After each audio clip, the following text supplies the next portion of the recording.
Hey everybody, it's Amanda. Today we're going to be discussing introduction to pointers and the reference operator. Remember that this program does not include dynamic memory, therefore I do not have to delete my pointer going forward. So I'm going to run my program. If you know what pointers are, this isn't going to help you. However, if you don't know what pointers are, this will benefit you.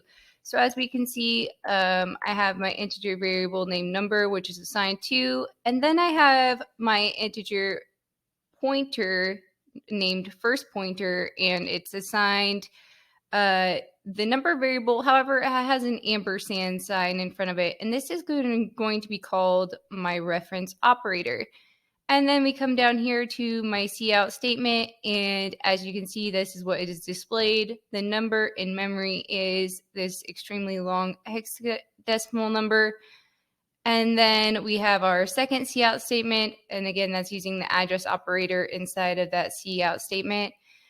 And then we come down here to the dereference operator, and we're going to show you what is inside of our first pointer using the dereference operator or indirection operator. That's another term for it. However, as you can see, it contains 2, which is what our initial variable contains, is 2. So let's go ahead and start the program from the very beginning. So I'm going to start with my integer variable, and I'm going to name it number, and I'm going to assign it 2.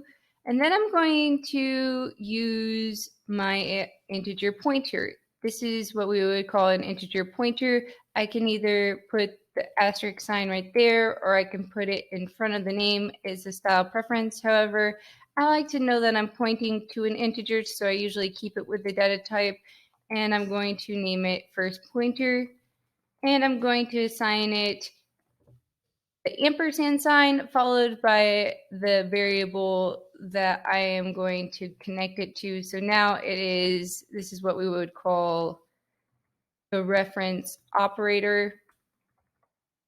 And this is going to reference this variable, and it's going to contain what is inside of this variable. And I'll show you that down here. However, before we do that, I'm going to display the contents inside of the variable number.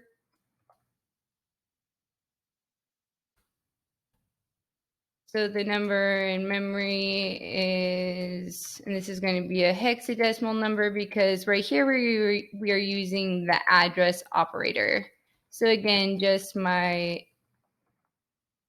number, and then I'll go ahead and comment this out so I don't get an error, or not an error, but a warning. So the number in memory is this extremely long hexadecimal number. So as you can see, we have our integer variable, and we come down to this cout statement. We have our stream insertion operator, string literal, stream insertion operator, ampersand sign, and our variable name, stream insertion operator, endel, and semicolon. That is our syntax. And in this case, it is the address operator. So after we do the address operator example, since that's what I showed you previously, I'm going to go ahead and add my first pointer variable back in here, and I'm going to display the contents of what's inside of my first pointer. So my first pointer contains, in order to access the contents of my pointer, I'm going to use a thing called the dereference operator or indirection operator. And it's going to start with an asterisk, and then it's going to be followed by the pointer variable name. So I have my pointer variable name. And again, this is the dereference operator. So now it's going to display the contents of what's inside a first pointer, which is, as you can see, it's going to contain the memory address of number.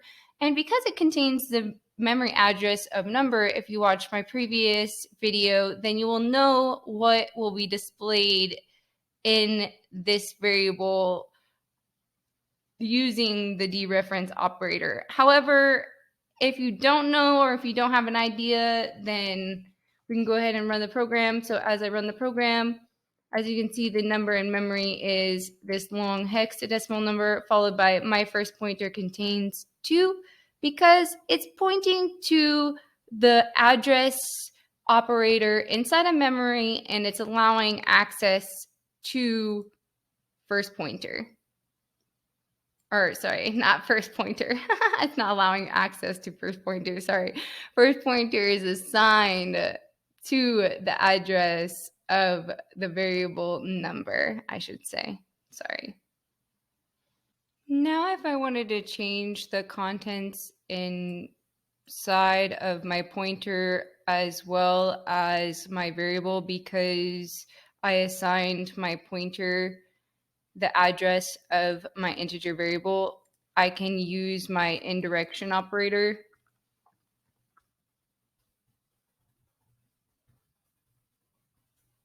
Which they usually go for either way, but this is the way I'm going to use it. So first pointer, and I'm going to assign it 10.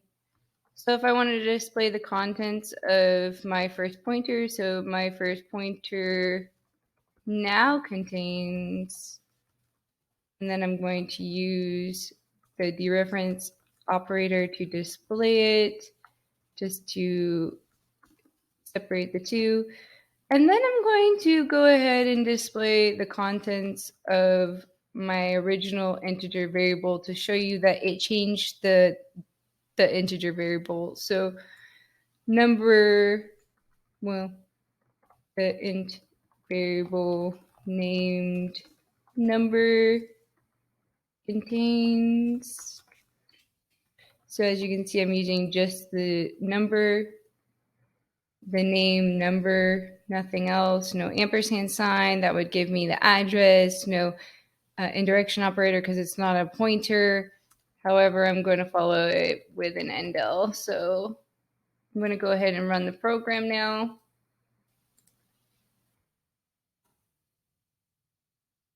As you can see, the number in memory, it gives me an extremely long hexadecimal number. My first pointer contains 2 because at that point inside of the program, it does contain 2 because it's coming down here and it says, oh yeah, it does contain 2. However, when it hits line 19 is when the reassignment of the pointer happens, as well as the reassignment of the integer variable. So it reassigns the first pointer, which is the integer pointer, which is pointing to the memory address inside of the integer variable number, which is allowing access to the memory inside of this variable. So we come down and we do the reassignment and we assign it to 10, and then we display that it contains 10. So my first pointer now contains 10. And then as well, we show that the integer variable name number also contains 10. If you like this video, please like, share, subscribe. Thanks for your time, and I hope everybody has a great day.